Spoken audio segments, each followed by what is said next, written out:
Thank you so much. Good morning, everyone. Welcome to church on such a gorgeous Sunday morning. We're so grateful that you're here, and those of you online as well, thank you for joining. We're going to start our service right now by singing our opening chant, One Life. 1, 2, 1, 2,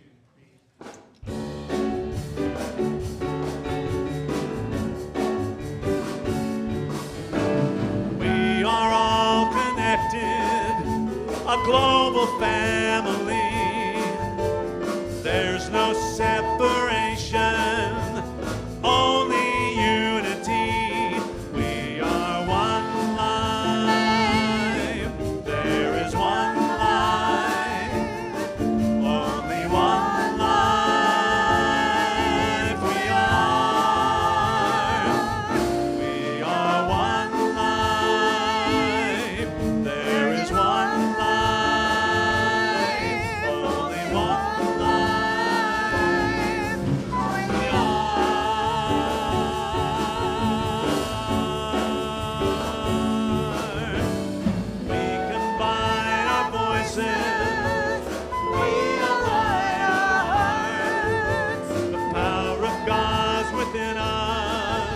We'll never be apart. We are one life. There is one life, only one life. We are one life. There is one life, only one life.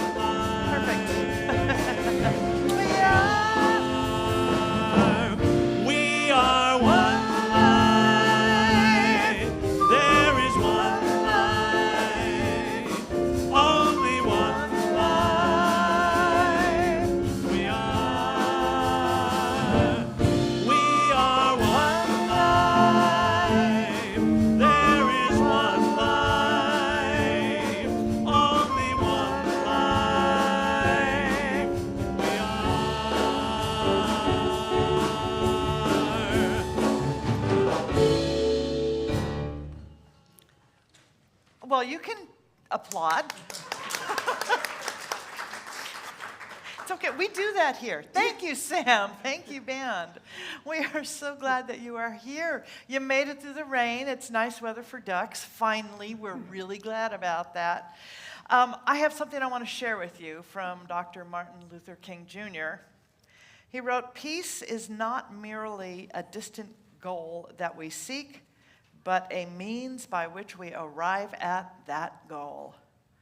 How often do we think that there is this place or this thing or this quality out here and we'll know when we get there? But the truth is, we need to become that, we call it a vibrational match for that which we are seeking, be it peace, be it love, be it compassion, be it loving relationships, whatever that thing is, we must be there in order to navigate there. We must be that thing in that place. In other words, live into that vision of peace. We're glad that you are here. If you are online, we're glad you're here too. Make sure, please, that your cell phones are silent, because we would like you to just be able to listen to God this morning and not, Verizon. So wherever you are in your spiritual journey, we are glad you're here. We are a welcoming, inclusive community. We seek to be a beloved community. And that means that wherever you are on the age spectrum, the gender spectrum, the race, the cultural, the religious, political spectrum, wherever you are, we are grateful for your presence, because you are part of the tapestry of this community, this country, and this world. Have a great service. Good morning. My name is Carol Winokur, and I am a practitioner here at the North Hollywood Church. And we're grateful and delighted that you are joining with us today here in person and live streaming wherever you are. And if you are one of our live streamers, feel free to enter your location into the chat. We'd love to know where you are. And for those who are here in person, as you know, please take a moment, if you haven't done so already, to silence your cell phones. Thank you. So now join me in prayer. As I take a deep breath, I center myself in that awareness, which is always available to each and every one of us. If we just take this moment and know that there is only one life, as we just sang, there is only one power. It is a presence, an energy of good and only good. I know that each and every one of us is made of that energy. The essence of our very being is that energy which is everywhere in the universe. We are truly, we personify all the good qualities of that divine power we call God. We are the rainbow of all those qualities that absolutely are the light that God is. And so I know that today we, each of us together, being here in consciousness, bring that light to our world. I know that this time that we share is a divine time in this church service through everything that transpires here today. I know that our musicians uplift us. Our digital team makes this happen. And I know that the perfect right message comes to us through Dr. Sidney. So that each and every one of us is contributing right here and right now to this time, to this place where we come and find our inner selves, knowing that's the real who we are. I'm grateful for all that transpires here. I'm grateful for our church community and Dr. Sidney and every aspect of today's service. I'm grateful for the rain, how blessed we are to have rain today. Gentle rain, we know, let us all know. It is gentle rain that nourishes and sustains and heals Los Angeles County. So thank you here for all this good. Thank you, Spirit. Thank you all. And I release this word, knowing that as I have spoken, it is already done in the mind of God. I let it be so, and so it is. And together we can say, Amen. Amen.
So please rise now and join me in the Lord's Prayer. Our Father, who art in heaven, hallowed be thy name. Thy kingdom come, thy will be done on earth as it is in heaven. Give us this day our daily bread, and forgive us our trespasses, as we forgive those who trespass against us. Lead us not into temptation, but deliver us from error. For thine is the kingdom, the power, and the glory forever. Amen. Please remain standing for our congregational song, What a Wonderful World. 2, 3, 4.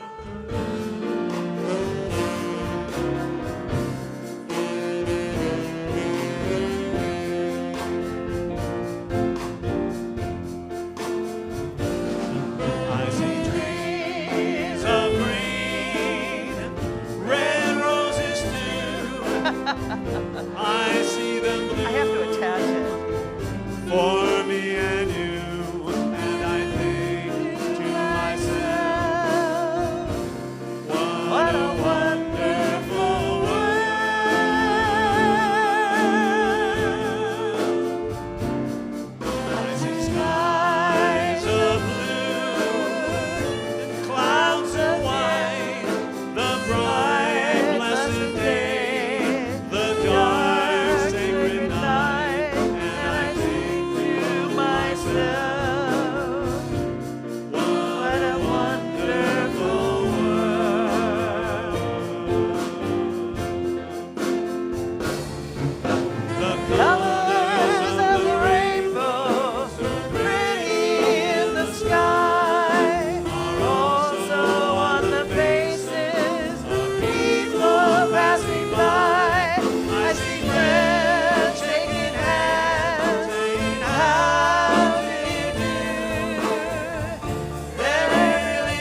moment, and everybody could greet each other, wander around, give people a hug, shake hands, namaste, high five.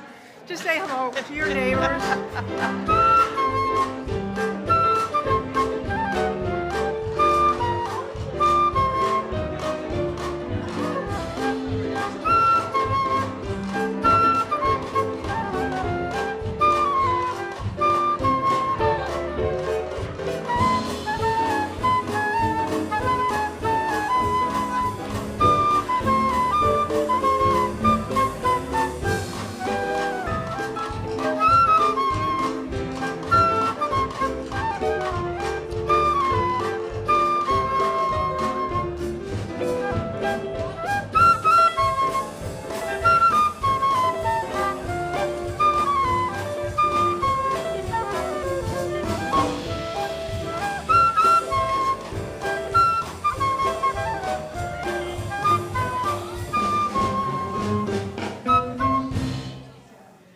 Okay.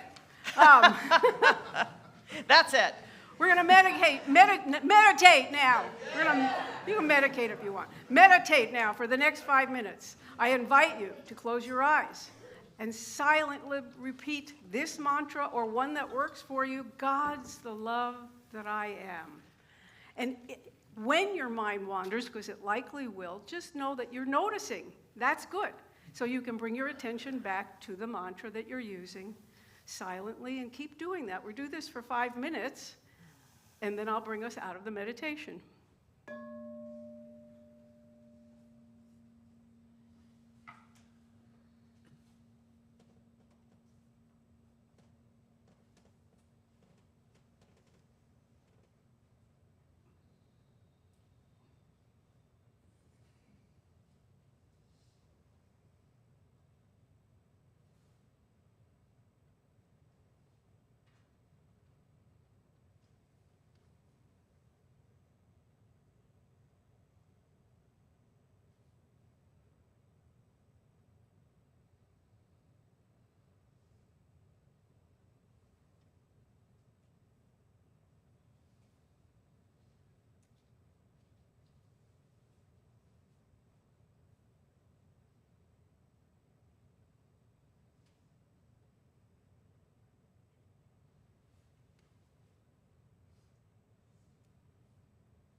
There's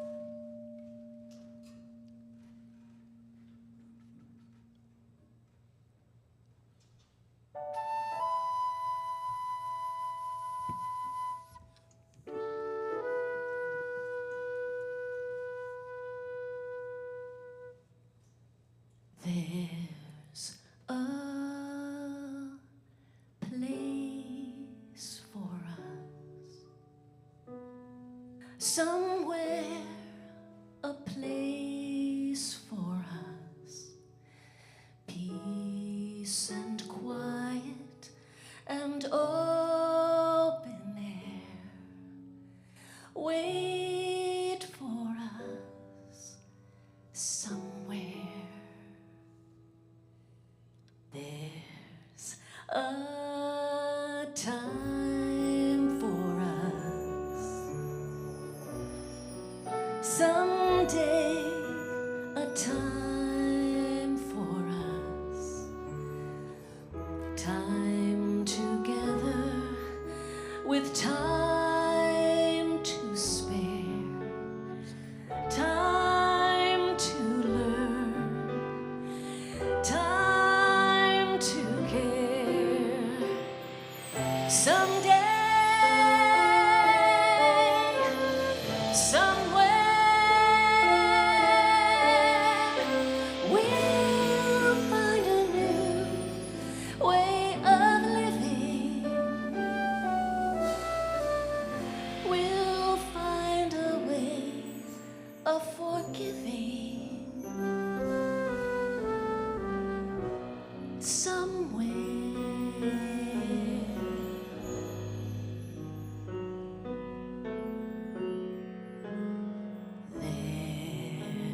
There's a place for us, a time and a place for us. Hold my hand and we're halfway there. Hold my hand and I'll take you there. Somehow, someday, somewhere.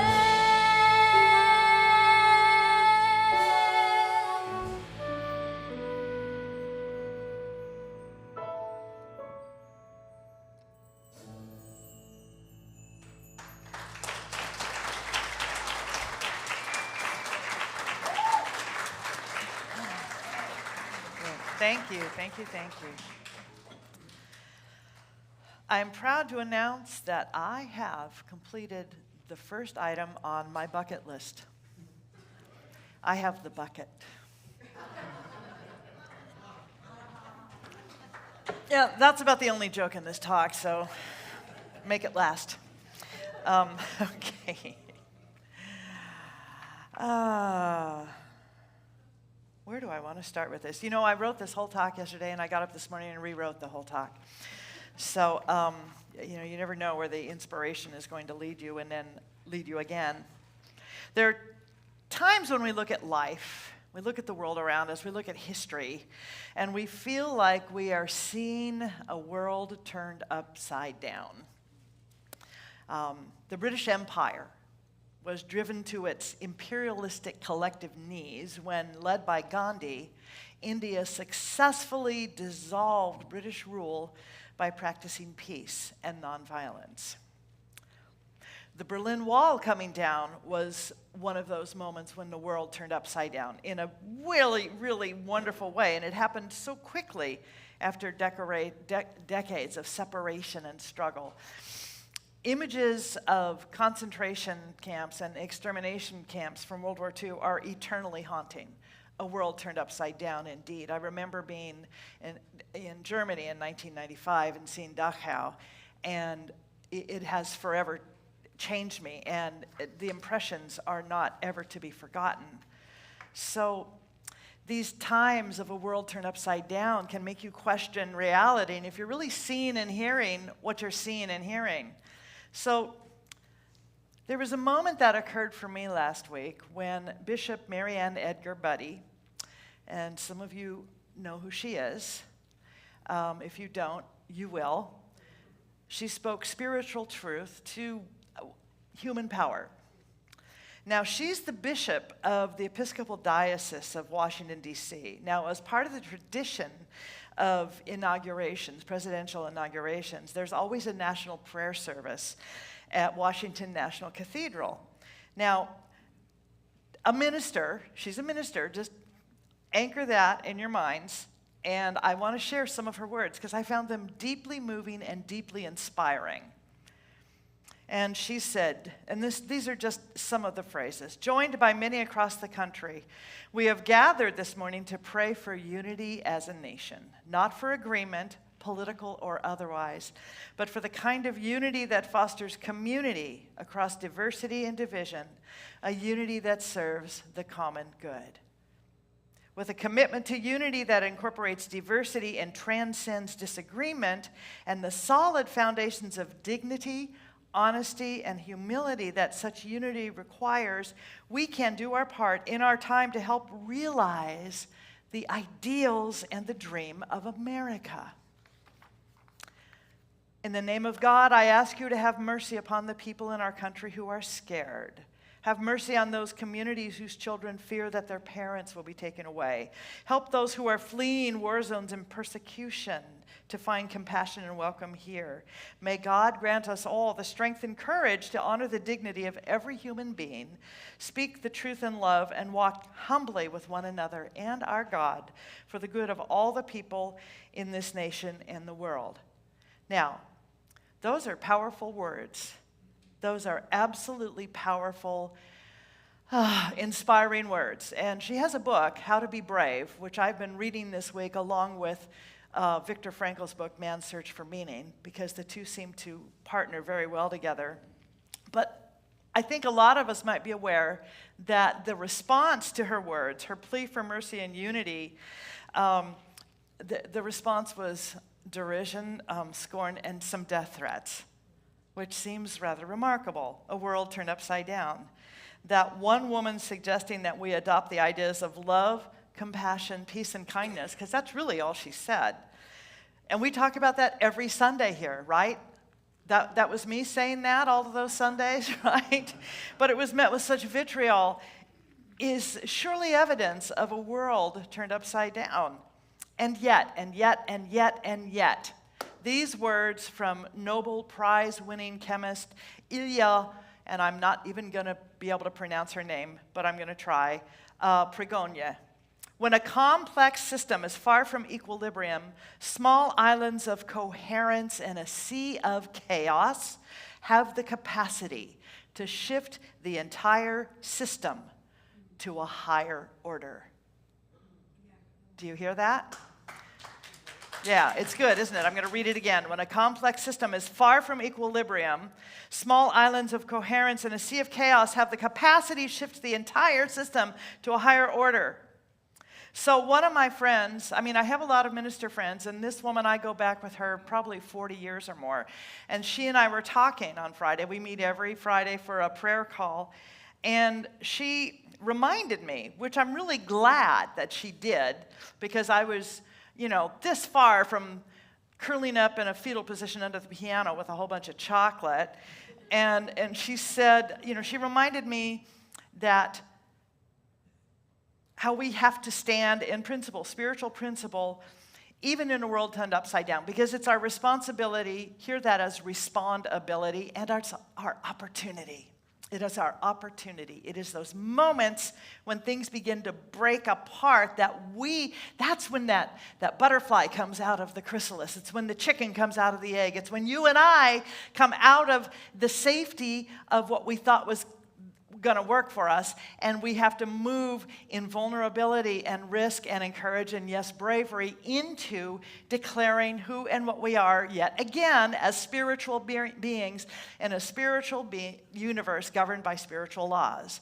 We are spiritual beings in a spiritual universe, and it is governed by spiritual laws.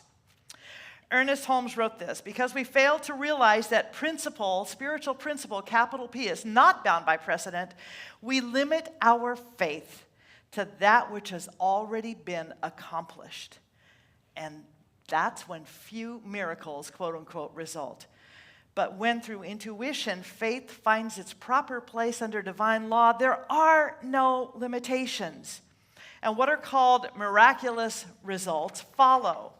So I'm really glad that she reminded me that. You know, sometimes we have to kind of kick ourselves in our assets and remind ourselves that we have the capacity and the power to interpret things differently. You know, there's a misconception about spiritual people, you know, that we're always nice, we're always very oh-me. And sometimes the most spiritual thing you can do, at least for yourself, or I can do, is for me to align my throat chakra and remind myself that I need to get my crown chakra out of my root chakra.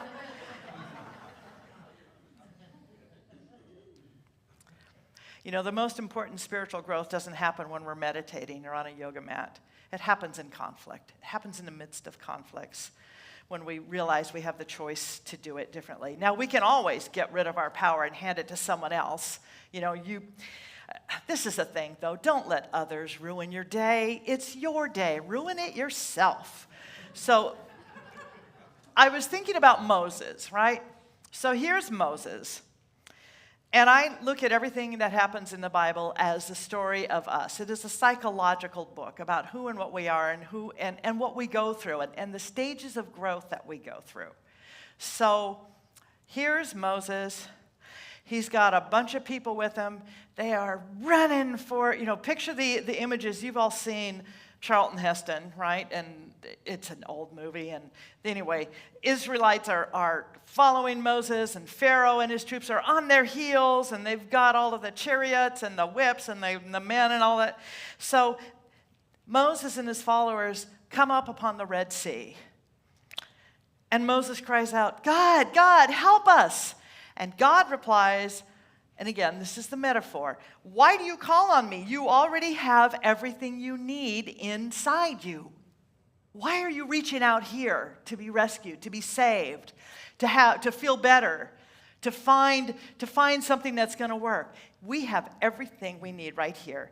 Basically, that voice of God, that voice of spirit, that voice of universal truth reminded Moses, you're a sanctuary, act like it. Sanctuary. So that is my topic today, sanctuary.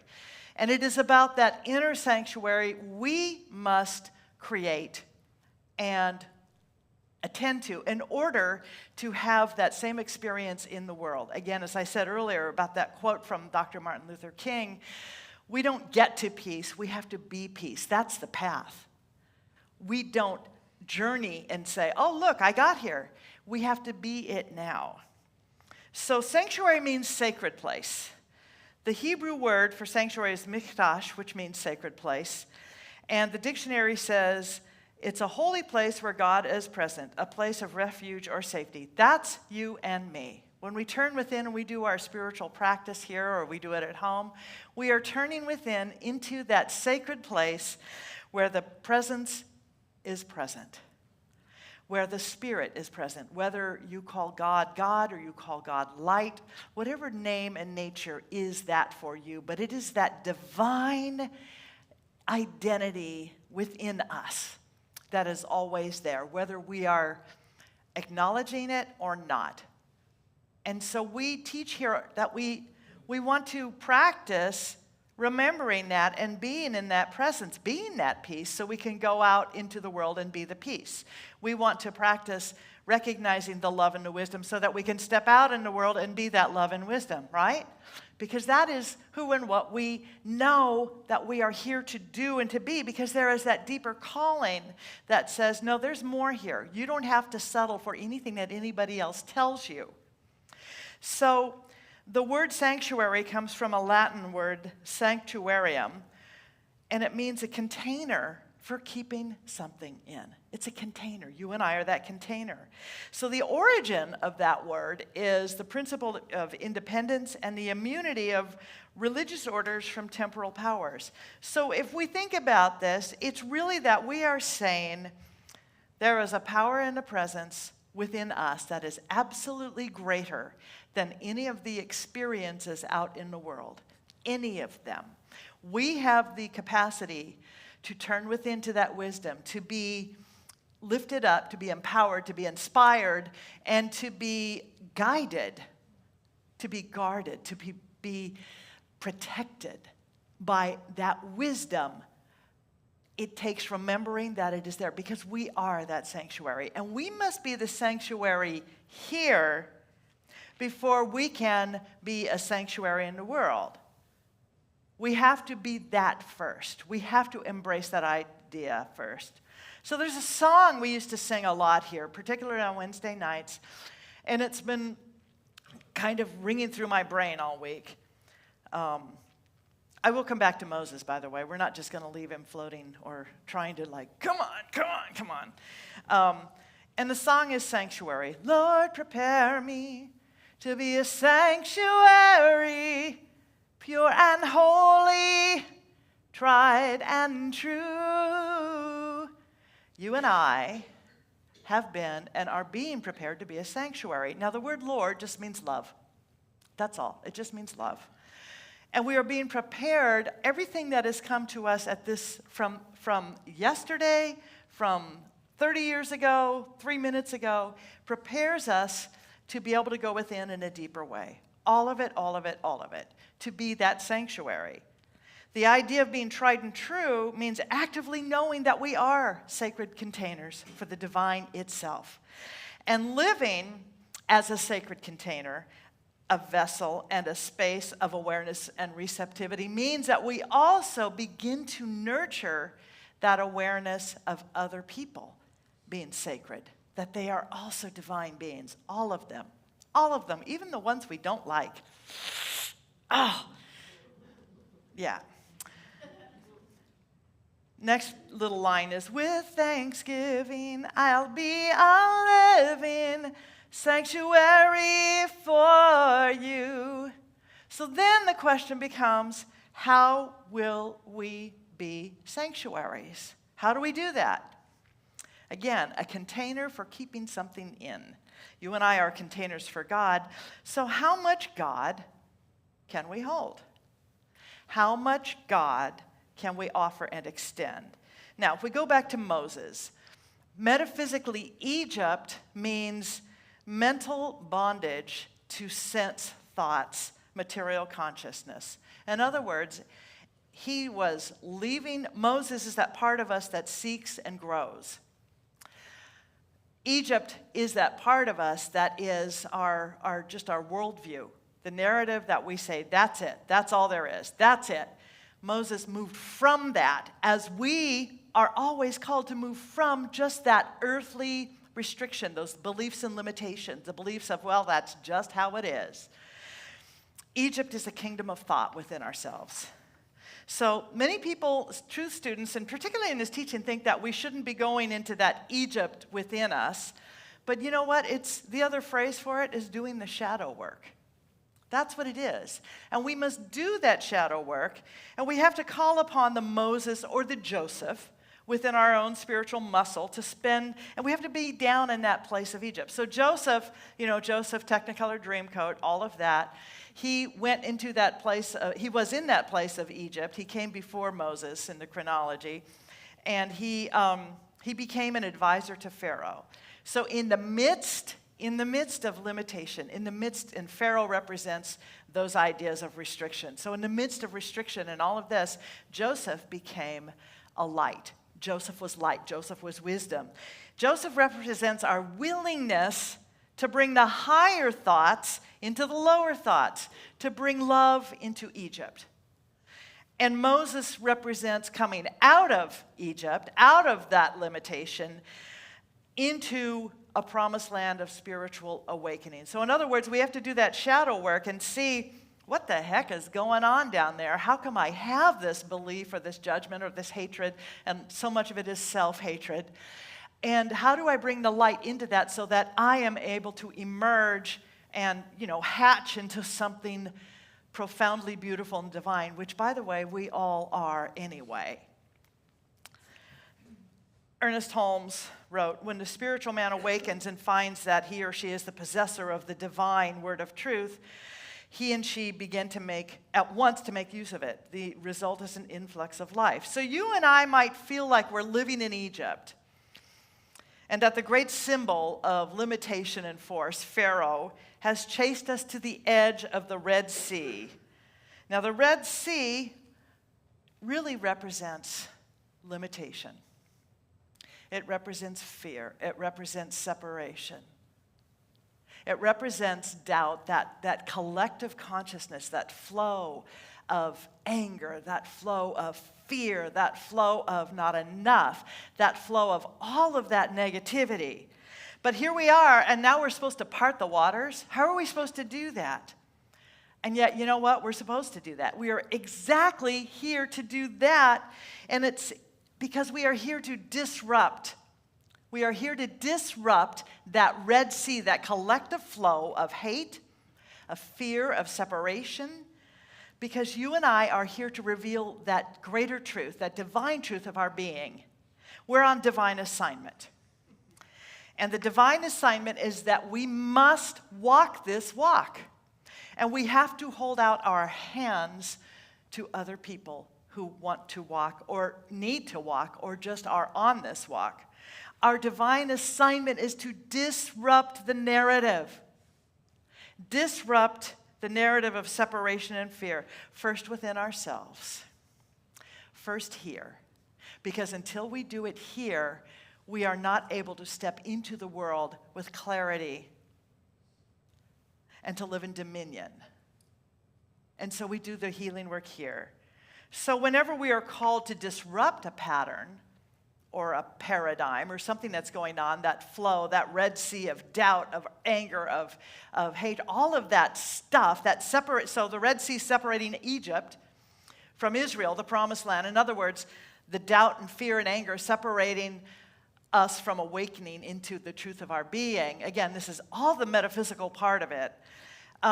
When we are doing it, when we are called to disrupt that, and we hear the call, that's when you and I are on what Joseph Campbell called the hero's journey.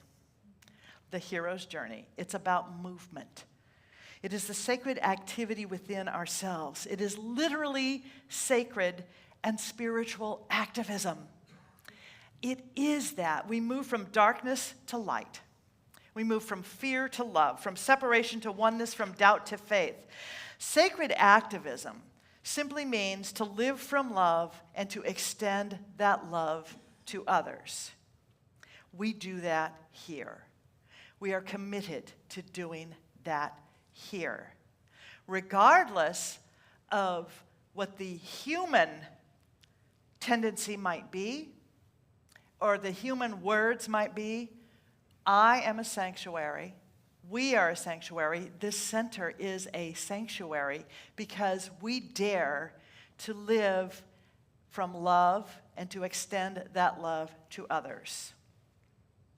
We believe in one power and one presence, not two. Ernest Holmes wrote, "Heaven is lost simply for want of an idea. Health appears to be lacking for want of an idea. Unhappiness is the lack of an idea." Not having these ideas, fundamentally, each of these false concepts is premised from one point of view, which is a belief in duality. Good and bad, them and us, left and right, blue and red. There's only one of us here. One of us, one presence, one power. So we can choose to float in that Red Sea of race consciousness, separation and limitation, or we can remember who and what we are, and we can stand in principle. We can stand in principle. So there's a verse from the New Testament, and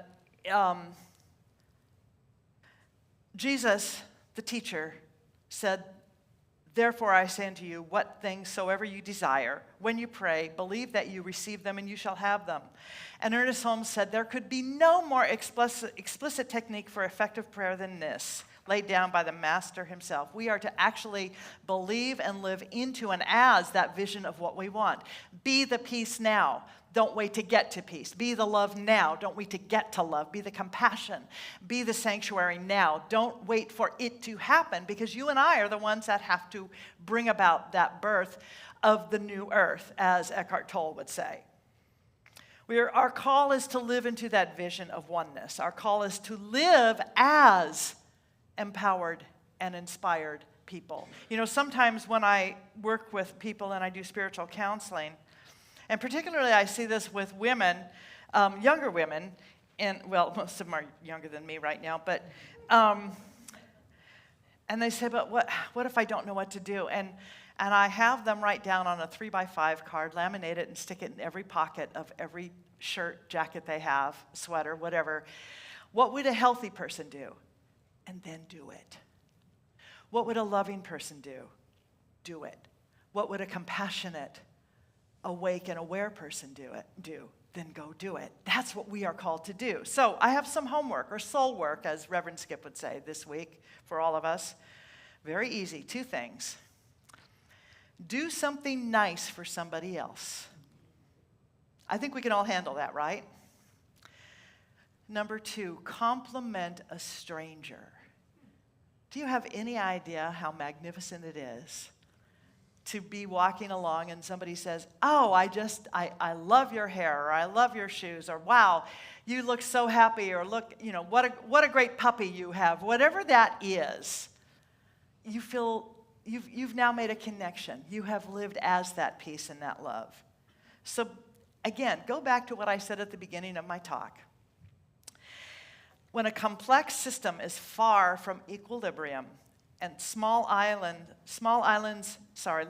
when a complex system is far from equilibrium, small islands of coherence in a sea of chaos have the capacity to shift the entire system to a higher order. We have the capacity. You and I are those small islands of coherence. Make no mistake. You and I are the small islands of coherence. We absolutely do have the capacity to shift the entire system to a higher order. And we absolutely can and will shift the entire system to a higher order. Let's do that now. All right. Oh, thank you. Thank you.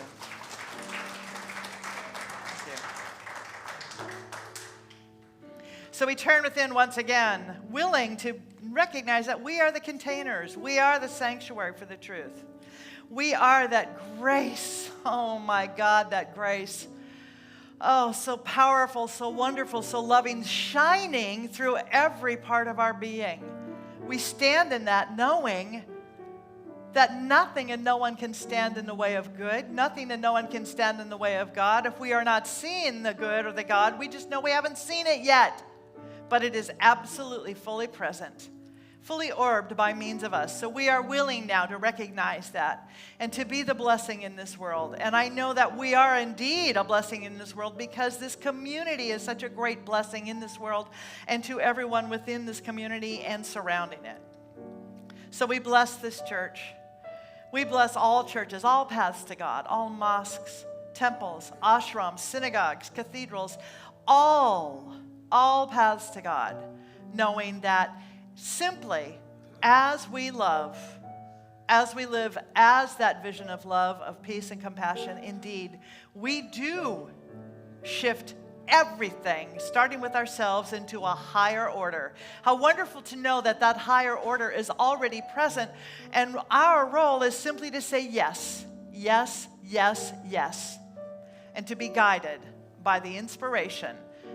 So I bless this time, and I bless everything that we do now as beings going out into the world. And I am so grateful to know that we have said yes, and that we are available and willing to stand for love. I release this word into the activity of spiritual law, knowing it is already so. And so it is. And together we say, Amen.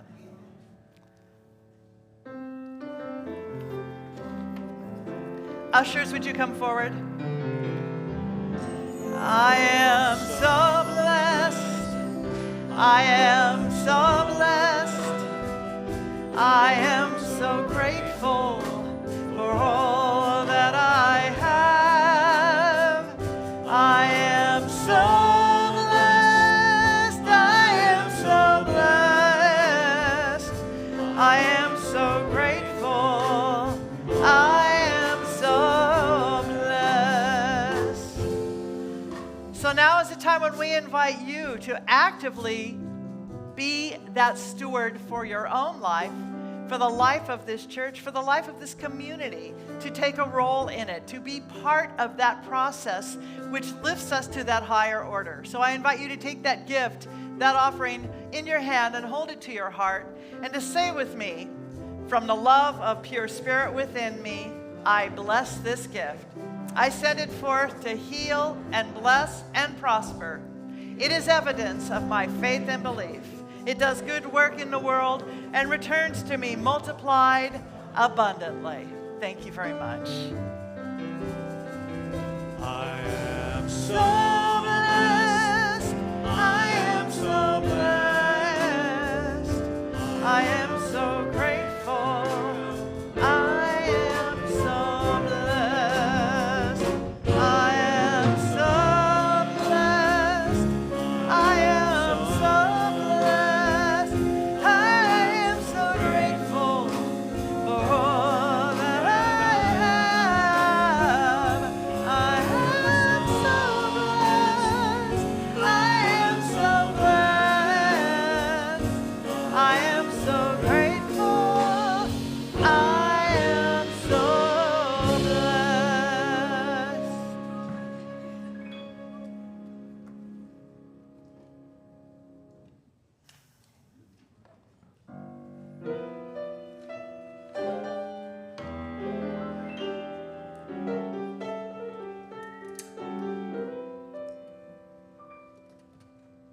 There's a bright golden haze in the meadow.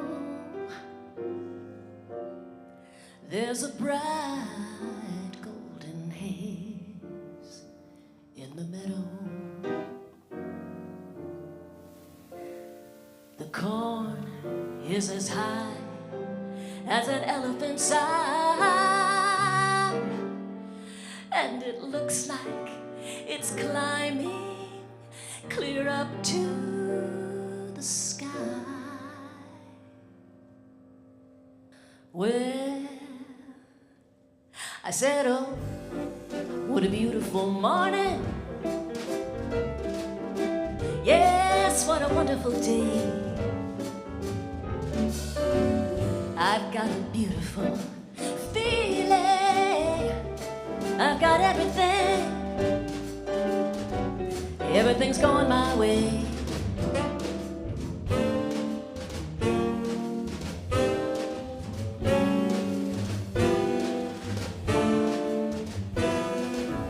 The cattle are standing like statues. The cattle are standing like statues. They don't turn their head when they see me right by, but a little brown maverick is winking her eye. She says, oh, what a beautiful morning. Yes, what a wonderful day. I've got a beautiful feeling. I got everything. Everything's going my way.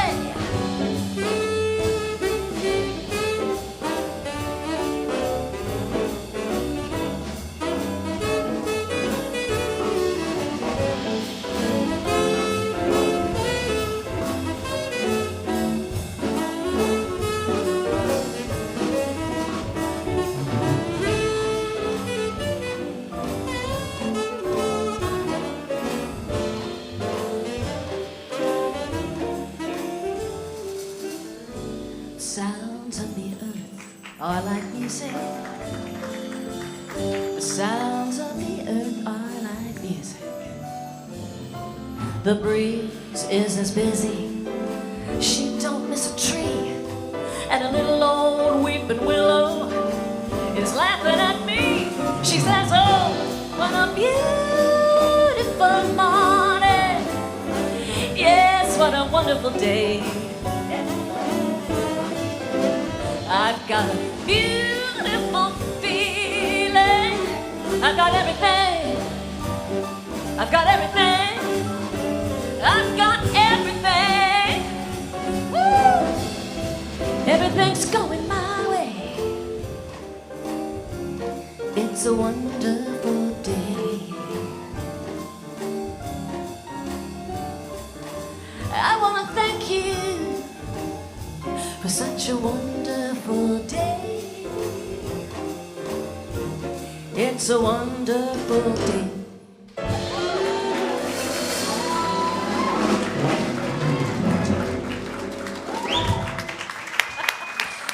Thank you. Say it. Yeah. Your band. All right. Wow. Thank you so much, Susan K. Wyatt, our fabulous soloist today. Thank you to our band. As always, you're awesome.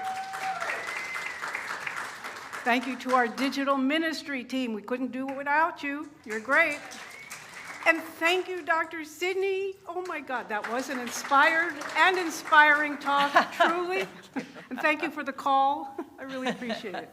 I'm so blessed. We're so blessed to be here. I'm blessed to be here. Okay, so we have announcements today, Sunday, January 26th, 2025. If you are new and want to know what's going on here, visit our welcome table. It's right outside on the patio, and it's covered too, so you won't get too wet. And we have a welcome packet for newcomers. By the way, they tell us everything you need to know is on your purple page, which comes in your little bulletin here, and it's also on our website. There's the purple page. It's also on our website. And on the purple page and the website, you can find out how to support this community. There's a text to give number or a QR code, and you can visit our website, which is nhcrs.org/give. And thank you. Prayer with a Practitioner is available after service in the sanctuary and on Zoom. And every Sunday at 9:45 a.m., our junior church is open. Babies, kids, and teens are all welcome. The Wednesday Wake Up service. Join Reverend Skip Jennings this Wednesday at 7 p.m. as he shares on the call for more healing. We have a new member orientation session with Dr. Sidney today at 1 p.m. here in the sanctuary or on Zoom. I'm going to interrupt you real quickly. Oh. If you've never considered membership, there are a number of benefits to it. One is that you get to have a larger role and just a larger responsibility in this church in terms of helping to see where we're going to go and help guide us. You can help inspire us. It's also a choice that you make to support your own spiritual unfoldment. When you are a member, you get to vote at our annual meeting, which is coming up in February, and we do have some things and people we're actually going to be voting for. You also get a 10% discount off of all of our classes. Now, we have great classes. So, and if you take this orientation, you'll also get, I think it's $25 off. Is that what it says there for foundations? It doesn't say. Which starts this week. Anyway, foundations, the tools, we need tools, spiritual tools. But I hope that you will join me at 1 o'clock, whether here or online. We'd love to have you. And then we will welcome new members. I think we're doing it next week, actually. So we'll have a little certificate, and we'll applaud you, and I don't know, give you chocolate. We do that a lot here. So and we'll a have cake. namaste. We'll have cake. Oh, hey, that's it. That's the call. Thank you. Our health and wellness ministry with practitioner Matt Pleskovic meets today at 1 p.m. in the junior church. Our prayer shawl ministry also meets today with practitioner Lisa Barish at 1 p.m. in the Ernest Holmes room. You can sign up today for the foundational class with Dr. Lehman Steen in person Or if you need to do it on Zoom or prefer it, Reverend Christine Pena will be doing that. That class starts Monday, January 27th. Oh, that's tomorrow. That's tomorrow. That's tomorrow. Sign up online or on the patio. Join Reverend Skip's yoga class. He meets Thursdays, 12:30 to 1:30 p.m. or 6:30 to 7:30 p.m. in the junior church. The suggested donation for that is $15. Your Abundant Spirit class with our practitioner and soon-to-be Reverend Robin Wolford, 5 Saturdays on Zoom beginning February 15th. That's Abundant Spirit class. Cost is affirmative giving, and you can visit our website for sign-up and details about that class. We have a Zoom meditation that meets Monday through Saturday from 7:55 to 8:15 a.m. And you can visit our website, nhcrs.org, for Zoom links, info, and to sign up for weekly e-blasts and monthly newsletters. And thank you. Thank you, thank you, thank you. All right, so let's stand up and sing our peace song, please, please, please. Practitioners, come forward.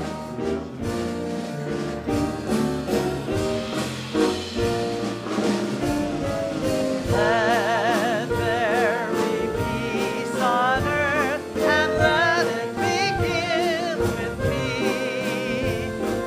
Let there be peace on earth, the peace that was meant to be, with God as creator. Love ones all are free.